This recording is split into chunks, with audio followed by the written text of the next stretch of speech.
Think I got him in the right place, do you? Oh, undoubtedly. Though I might observe in passing that though Molyneux is an excellent nursemaid, he has other qualities that might be worth developing. Well, of course he has. He's an excellent teacher. I'm glad you agree with me.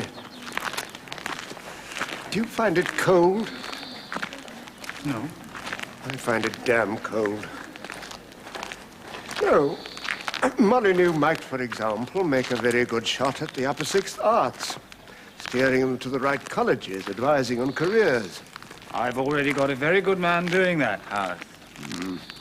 I must admit I share your high opinion. However, I do think that some thought might be given to grooming my successor. I had no idea you were thinking of retiring. I'm not thinking of retiring exactly, David. I'm thinking of doing something a little more final and permanent than that. Oh, come on, man. If you only knew how I long for my warm little room. Yes. Books. News. News. Yes. News. Avons en à l'aise. No. Wheeler. No. Oh. Oh, no. Try again. No. No. Sans en allant. No. Anybody. Maya. Nous nous en sommes allés. Très bien. Merci beaucoup. Je vous en prie, monsieur. You're putting us all to shame, Maya. We shall have to pull our socks up. I beg your pardon, sir. I don't understand you. Well, don't worry, Maya. You're doing very well. That's all I mean. Thank you, sir. Wheeler, something to say? Me, sir? Yes, you, old chap. No, sir. What a shame. I do so treasure your little sayings, you know. Right then, Whitmarsh, page 43, exercise 1, and I want to be amazed by your brilliance. All right, folks? Yes, sir. Splendid. No, it's not on the syllabus, Marsh Rhodes, but it may well come up in the general paper or even at the interview. Well, you must have some opinion, surely. Yes, of course, sir. Well, come on, then, let's hear them. Well, sir, it's obvious. Jerry's the same bird as he always was. German militarian, sir. He's got to be sat on now, there'll be another world war. Only this time, we've got to be ready for the swine. Rubbish. I hope you put it a little more elegantly if it does turn up, Marsh Rhodes. Well, surely he's wrong as well as inelegant. Isn't a new armaments race the best way of bringing about another war? If a country wants a peaceful solution, then civilized discussion is the best way to get it. Perhaps you've heard of an organization called the League of Nations, Marsh Rhodes? A talking shop. They can talk their heads off in the League and Hitler laughs and goes his own sweet way. Oh, dear. Well, can't you persuade him, sir? I don't know, because, to be quite frank, I don't know where I stand myself. Of course, I favor civilized discussion. But, to take an uncomfortable example, Ulrich Meyer's father was a pacifist. That didn't stop the Nazis from kicking him to death. Exactly. The only language they understand is brute force. Or you, it seems. All right. Let's hold it there. Too many opinions and not nearly enough facts. We'll leave the general point until Tuesday, by which time you will have both been to the library and read up all you can on the League of Nations, so that you can bring along actual instances of decisions which have been effective or ineffective. And that means combing the back copies of the Times. The foreign news, not the leaders. All right, Marsh Rhodes? Yes, sir. Good. Right, let's hear from someone else. Nixon. Have you read The Road Back, sir? A sequel to All Quiet on the Western Front? No, I haven't. Well, it tells you what the Jerry frontline troops found when they went home after the war. The whole country had been taken over by the war profiteers. Yes, well, that's hardly peculiar to Germany, Nixon. Oh, yes, I know, sir. It's almost as if there'd been an international conspiracy.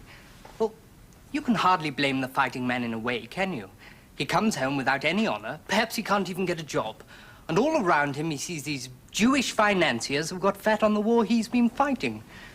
Well, I know it seems a bit harsh to say it, sir, but, well, from the ex-serviceman's point of view, the Jews are getting no more than they deserve. Do you see what I mean, sir? That's the most utter...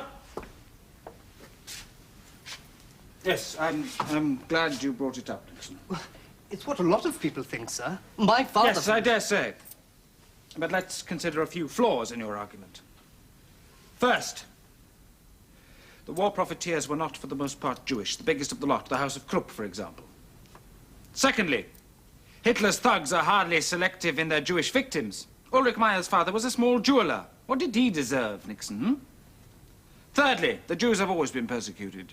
In Russia, in Spain, in England. Not because of what they do, but because they're recognizable. A convenient scapegoat for when things go wrong. The truth is very simple, that when bullies are feeling sorry for themselves, they look for victims. I'm surprised you fell for that one, Nixon. Hey, Jerry! Hey, Jerry! Oh, cut it out, Harrison. What do you want? What do you want, Jerry? Why do you call me Jerry? My name is Meyer. Because you're a Jerry, aren't you, Jerry? Jerry's a Jerry, isn't he, chaps? You're a fool. All right, Jerry. Want to prove it? Oh, come on, Harry, leave him. Want to fight? Why should I fight you? You're a fool. Right then, come on. Come on, Jerry. Not a coward, are you, Jerry? You boys! Over here. Harrison. Sir? What did you call Meyer? I'm waiting, Harrison. Jerry, sir. Why? Because he's a German, sir. And you think that's funny, do you? Well, do you? Not really, sir. Good. Neither do I. Come here. Meyer is in this country because he's a victim of German persecution, Harrison. It must seem to him a cruel irony when silly little boys here persecute him for being a German, mustn't it? Yes, sir. You know what irony means, Harrison?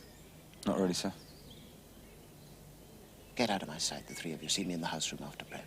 Yes, sir.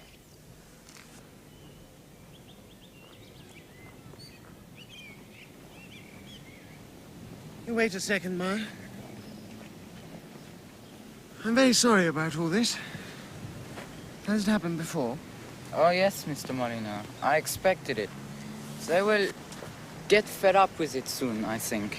Yes, I'll see to it that they do. May I ask you a favor, Mr. Molina? Yes, of course. I request you not to punish them. Do you? I'll make sure there aren't any reprisals, if that's what you're worried about. If they are ignored, they will soon stop, I think. It makes things a little difficult for me if you make me, what is it, the teacher's pet. I didn't think I'd done that, Meyer. Perhaps I used the wrong expression. They don't hurt me, Mr. Molina. They're only boys. You're only a boy, too. Yes, but I am older. I felt as if he was older than me for a minute. Anyway, I took his advice. I hope I did right. I just thought I ought to let you know about it, PJ. Yes, thank you. I'm sure you did the right thing. Ulrich's really quite outstanding. Harth tells me he's holding his own in the English classes. Yes, I thought he might. But that's with boys only a year younger than himself. And it's a foreign language to him. He's streets ahead in my French lessons, of course. I really think we should promote him. No. I'd rather he was left where he is for the time being. He's giving us the clearest possible indication that he wants to be accepted on his own terms.